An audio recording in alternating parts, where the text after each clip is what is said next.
Hi, in this video I will talk about descriptive statistics.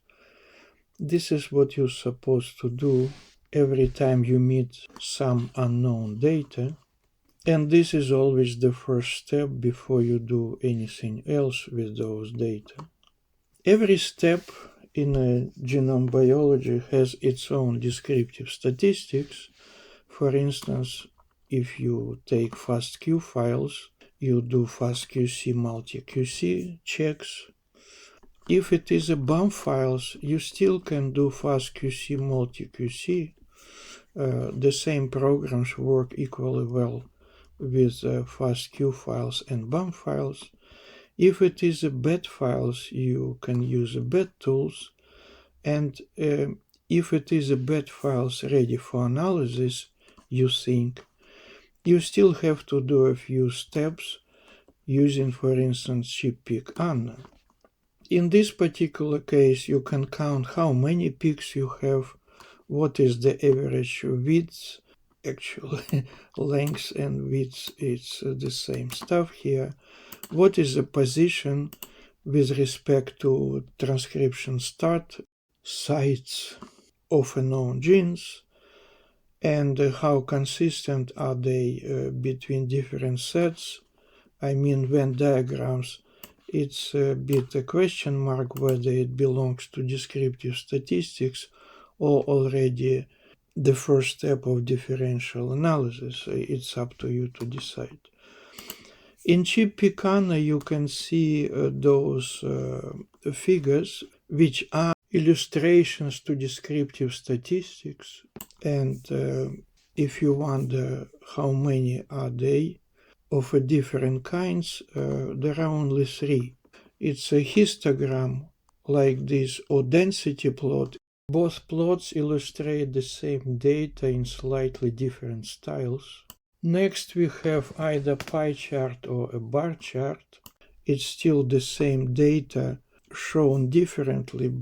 And the heat map, that's image of the positioning of your peaks around some anchor feature in a genome. Very often it is transcription start site of a known genes.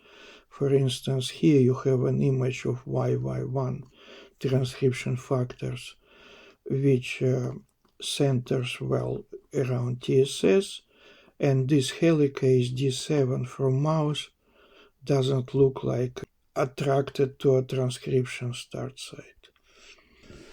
Let's see how it will work in real life, I mean in RStudio. Of course we load ChIPpeakAnno, then we take files which are averaged BET files from this dataset available in NCBI Geo. What you have to know that it's about helicase DNA binding protein. Data are not yet published. Original data are like this. We have undifferentiated IMOPs and then differentiated into the neurons.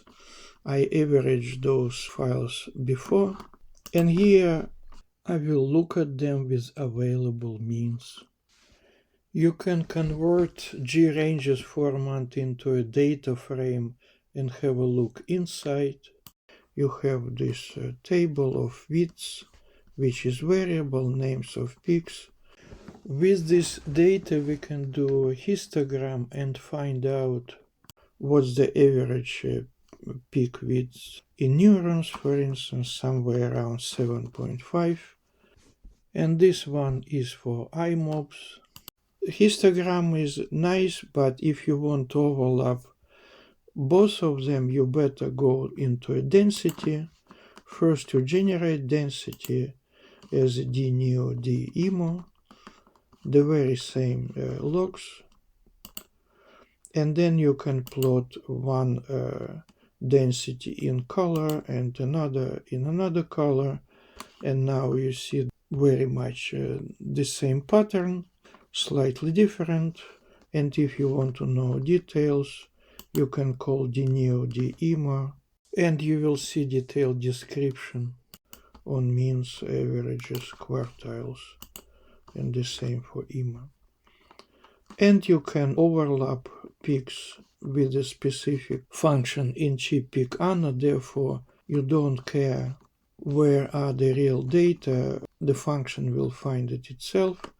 Pay attention to a max gap. It means that even if peaks are less than 50 base pair away, they are still counted as overlapping. And now you can draw when and see that upon differentiation there is a considerable change in the peaks positions in the genome. You can study it a little bit more, simplify the column names and convert those overlaps into a data frame, and then you have this table with the peak positions and widths and where are they in heatmaps and in neurons, and this is essential column appearing which classifies all the peaks as inside, outside, etc., etc. Overlap feature column can be counted using function table. Using overlap data, it's a long address, or data frame, common as a short address, exactly the same stuff. And you can draw it as a pi with no numbers, or pi1, which is available in a ChIPpeakAnno, where you can draw numbers, how many of those peaks are there, and if you want percentage, you can say give me percentage, and it will do it as you want. And the very same data you can draw as a bar plot. Here we are, only margins should be restored to the default values, then you see all the names and all the bars. But of course you are interested in positioning of the peaks to the transcription start sites of the known genes. For this you have to annotate your data first. So we will load two libraries. Why? Because ChIPpeakAnno uses two different libraries depending on the function they use. So we follow their steps. One annotation set is granges, and another data set is txdb. And now we will, for instance, annotate neurons data set with the granges ensemble annotation. This is a granges class. There is a ready to use function which will draw you the position around TSS of this helicase in neurons, and you see that unlike to other cases there is no sharp peak around TSS, it's all spread around. Might be surprised, and that's the same thing with the regular plot function, where I use exported calculations in a step above up to here, and then you can see it better. And you can also convert this data into a data frame and then do your favorite pie chart, where it will classify all peak positions, but now downstream upstream of TSS is more than 3/4, which again confirms the fact that this helicase is not centered around transcription start or exons or gene bodies. If you want a more fancy plot, you can do this one. Here we use txdb annotation. Have to wait a bit. It is a composition of 3 pie charts, pie, donut, and segment, and these are all percentages where it all belongs, all with respect to the genes and TSS.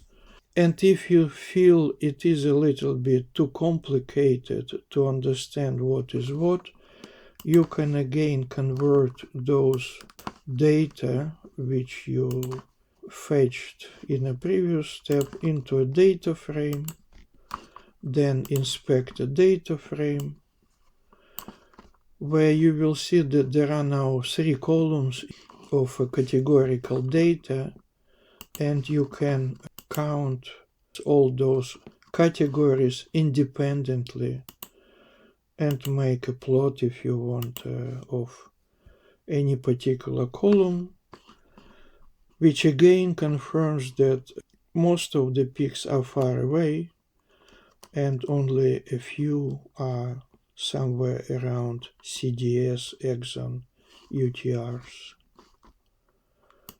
And you convert it to a bar plot. I didn't add the colors, you can, which might be easier to read than a pie chart. Before we do a heat map, we can do another annotation of the peaks using another data set. It works a little faster and it will give you a simple pie chart, one column. The final figure, heat map, if you look into the description of how you do it in ChIPpeakAnno, they suggest to read the bigwig files, but for simplicity I will jump to another package, ChIPSeeker. With the ChIPSeeker you don't need any extra files other than the bed files, although the whole picture will be a little bit more simple. There is no variable color density in peak positions, but for the rest it works pretty well. So let's follow it.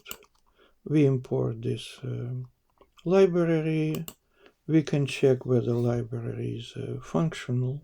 Drawing this figure, which is also kind of descriptive statistics, it shows you how all your peaks are distributed along all the chromosomes. Now, then you say, give me promoters from TXDB annotation. Then you project your peak positions to the promoter regions, step 2. And now you do a heat map. And you confirm what you already suspected before, that this D7 helicase is not centered around TSS of known genes. Note that I never used annotation of my data to the gene name, it's not needed. And now with this data you can move on and repeat the same story for other data sets and maybe for overlaps of 2 data sets and so on, so on. So what's at the end? After you did all those steps, you are more familiar with your data. You know what it's like, what to expect and what is not to expect. Although most of the time people compare position of the peaks to a transcription start site, it basically depends on the annotation table, and you can choose some other center points like enhancers or microRNAs, and then position your peaks to those other genomic elements, not necessarily TSS all the time. One last point to mention, if you ask yourself what is more informative in those figures, you will probably realize that pie chart or bar chart or histogram or density plot give you some numbers and percentages, distances, etc., whereas heat map is just an image with no exact statistics. Paradoxically, heatmaps are more popular in publications than pie charts or histograms. Why it is happening? To my opinion, it's just an attempt to make a publication and figures to it more attractive. It's like advertising vacuum cleaners and placing some pretty happy characters instead of a detailed technical specification of a product. Although sometimes they fail even with this. That's it. Thank you. Until the next time.